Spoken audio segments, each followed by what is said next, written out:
Alhamdulillahirabbil alamin wa bihi nasta'inu ala umuri dunya waddin wassalatu wassalamu ala asyrafil anbiya'i wal mursalin nabiyina Muhammadin wa ala alihi wa ashabihi ajma'in, amma ba'du. Bapak Ibu jamaah sekalian yang dimuliakan oleh Allah Subhanahu wa taala, alhamdulillah kita kembali bersyukur kepada Allah Subhanahu wa taala atas segala nikmat yang Allah Subhanahu wa taala berikan pada kita semua, sehingga alhamdulillah kita masih mendapatkan kemudahan untuk beribadah kepada Allah Subhanahu wa taala, dan tidak terasa sudah hampir setengah dari bulan suci Ramadan kita selesaikan. 12 hari sudah kita selesaikan dengan hari ini Bapak Ibu, dan kita sudah di malam yang ke-13 ya, dan apa yang akan tersisa itu lebih tidak akan terasa lagi. Tiba-tiba Ramadan sudah akan pergi meninggalkan kita. Jemaah sekalian yang dimuliakan oleh Allah Subhanahu wa taala, tentu tidak bosan kami mengingatkan kepada diri kami dan menyampaikan kepada jemaah sekalian bahwa di antara amalan yang sangat ditekankan dan dianjurkan di bulan suci Ramadan ini adalah banyak meminta dan banyak berdoa kepada Allah Subhanahu wa taala. Ya, banyak meminta dan banyak berdoa kepada Allah Subhanahu wa taala, apalagi kita berpuasa di siang hari. Sementara Nabi sallallahu alaihi wasallam mengatakan di antara doa yang mustajab itu adalah da'watus sha'im 'inda fitrihi, doa orang yang berpuasa secara umum dari pagi sampai dengan berbuka, dan secara khusus 'inda fitrihi, pada saat dia akan berbuka puasa. Waktu-waktu yang mustajab untuk kita meminta doa kepada Allah Subhanahu wa taala, dan dalam kondisi kita sedang berbuat atau melakukan satu amal ibadah yang mulia, yaitu puasa. Dan juga sekaligus ini kami menyampaikan bahwa di antara bentuk tawassul yang dibenarkan oleh para ulama kita, jemaah sekalian, adalah bertawassul dengan amal ibadah yang kita lakukan. Kita bertawassul dengannya untuk meminta kepada Allah Subhanahu wa taala. Misalnya, jika ada di antara Bapak Ibu jemaah sekalian khatam Al-Qur'an, selesai dari bacaan Al-Quran, khatam dia, dan dia yakin sekali selama dia membaca Al-Quran ini betul-betul dia ikhlas dengan bacaan Al-Qurannya, boleh dia bertawassul kepada Allah Subhanahu wa taala dengan bacaan Al-Qurannya. Setelah dia khatam, dia berdoa, ya Allah, aku telah selesai membaca Al-Quran kitabullah 30 juz. Ya Allah, jika aku ikhlas dalam bacaan Al-Quranku tersebut, maka mudahkanlah kehidupanku, berikanlah aku tambahan rezeki, berikan ini, dan minta kepada Allah Subhanahu wa taala kebaikan dunia dan akhirat, terutama ya, kebaikan dunia dan akhirat. Atau amalan apapun, ya Allah, saya sudah selesai melaksanakan sholat tarawih. Jika sholat tarawih tadi adalah sholat tarawih yang ikhlas saya lakukan, maka mudahkanlah urusan saya, maka mudahkanlah kehidupan saya, atau perbaguslah agama saya, dan seterusnya. Boleh kita bertawassul dengan amal perbuatan seperti itu jemaah sekalian. Apalagi kalau amal perbuatan itu kita anggap dan kita yakin ikhlas sekali kita melakukannya. Sebagaimana hadis Nabi alaihi salatu wassalam, di mana Nabi menceritakan tentang 3 orang yang terkurung di dalam satu goa, lalu tertutup, mereka masuk ya, entah berteduh, beristirahat di dalam goa tersebut, lalu tiba-tiba tertutup dengan satu batu yang besar, tidak bisa mereka keluar dari tempat itu, mau digeser pun batu itu tidak boleh. Maka tiba-tiba salah satu dari mereka mengatakan, kita tidak akan mungkin bisa keluar kecuali kalau kita berdoa kepada Allah Subhanahu wa taala dengan menyebutkan atau bertawassul menyebutkan amal-amal kita yang pernah kita lakukan, yang paling ikhlas kita lakukan. Maka masing-masing berdoa kepada Allah menyebutkan amalan yang pernah mereka lakukan, hingga Allah Subhanahu wa taala membuat mereka keluar dari goa tersebut. Dari sini para ulama kita menyebutkan bolehnya kita bertawassul dengan amal soleh yang kita lakukan. Ya, bertawassul dengan amal soleh yang kita lakukan, kita jadikan itu sebagai perantara atau sarana untuk meminta kepada Allah Subhanahu wa taala. Dan pada kesempatan kali ini Bapak Ibu jemaah sekalian yang kami hormati dan kami muliakan, saya ingin menyebutkan satu doa yang sangat-sangat penting sekali untuk kita hafal dan kita mintakan kepada Allah Subhanahu wa taala di hari-hari yang mulia ini. Bahkan setelah Ramadan pun jaga doa ini dan terus minta kepada Allah dengan doa ini. Doa yang para ulama kita menyebutkan kalimat-kalimat yang ringkas yang datang dari Nabi SAW, tapi memiliki makna yang sangat luar biasa. Dari Abu Hurairah radhiyallahu taala anhu, beliau menyebutkan bahwa Nabi SAW pernah meminta dan berdoa, Allahumma aslih li dini alladhi huwa ismatu amri. Ya Allah, perbaikilah untukku agamaku yang dia adalah benteng dari segala urusanku. Wa aslih li dunyaya allati fiha ma'ashi, dan perbaikilah urusan duniaku ya Allah yang di dalam dunia itu kehidupanku.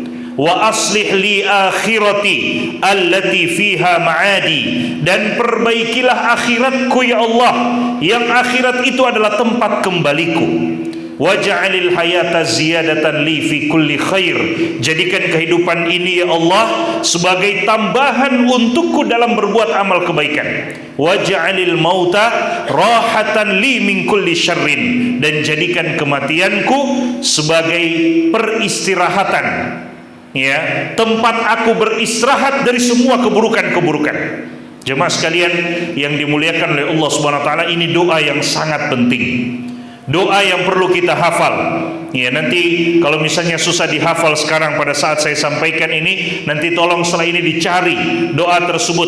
Doa meminta agar Allah, ya mungkin kalau ditulis kata kuncinya di Google, doa meminta agar Allah memperbaiki urusan agama dan urusan dunia kita, mungkin doa ini akan muncul. Dihafal doa ini jemaah sekalian.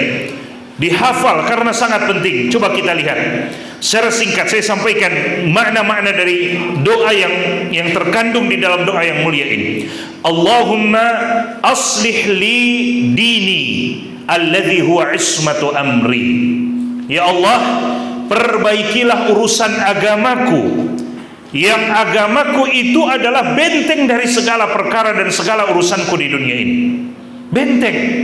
Orang kalau tidak punya agama jemaah sekalian, kalau dia tidak punya kekuatan agama, tidak punya nilai-nilai agama dalam kehidupannya, maka mau jadi apapun dia akan buruk. Na'udzubillah min dzalik. Ketika dia akan jadi pejabat, dia akan korupsi. Ketika dia akan jadi ini, dia akan buruk apa yang dia lakukan. Kenapa? Tidak ada benteng agama yang membentenginya, yang membackupnya. Ya, tidak ada yang melindunginya dari benteng agama tersebut, maka apa yang dia akan lakukan? Keburukan-keburukan yang akan dia lakukan. Kalau semuanya tidak didasari dengan agama, tapi coba lihat dalam kehidupan ini, kalau segala sesuatu kita dasari dan kita kembalikan kepada agama, maka urusan tersebut akan berjalan sesuai dengan apa yang Allah inginkan. Ketika kita berdagang dengan hukum agama, kita akan memperhatikan halal dan haram, ya. Bagaimana dalam berdagang, ketika kita berniaga, ketika kita berinteraksi dengan orang dan seterusnya. Allahumma aslih li dini alladhi huwa ismatu amri. Ya Allah, perbaiki urusan agamaku yang agama itu adalah benteng dari segala urusanku di dunia ini. Wa aslih li dunyaya allati fiha ma'ashi, dan perbaikilah urusan duniaku yang di dalam dunia itu ada kehidupanku. Kita ini hidup di dunia jemaah sekalian, dan kita hidup di dunia yang kita cari adalah kebahagiaan. Yang kita cari dalam kehidupan ini adalah bahagia. Sehingga ada orang mencari bahagia dengan berbagai macam cara yang mereka lakukan. Ada yang mencari bahagia dengan bersenang-senang, ada yang mencari bahagia bahkan sampai mencuri, yang penting dia bahagia.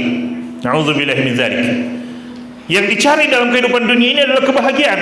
Tapi coba kita pikirkan jemaah sekalian, siapa yang memberikan kita kebahagiaan di dunia ini kalau bukan pemilik dunia, Allah Subhanahu wa taala. Kadang ada orang mencari kehidupan dunia dalam kurung rezeki.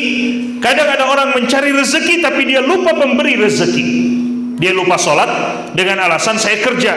Subhanallah, Anda kerja mencari rezeki, sementara sholat adalah kewajiban Anda kepada pemberi rezeki, kepada Allah Subhanahu wa taala Ar-Razzaq yang memberikan Anda rezeki.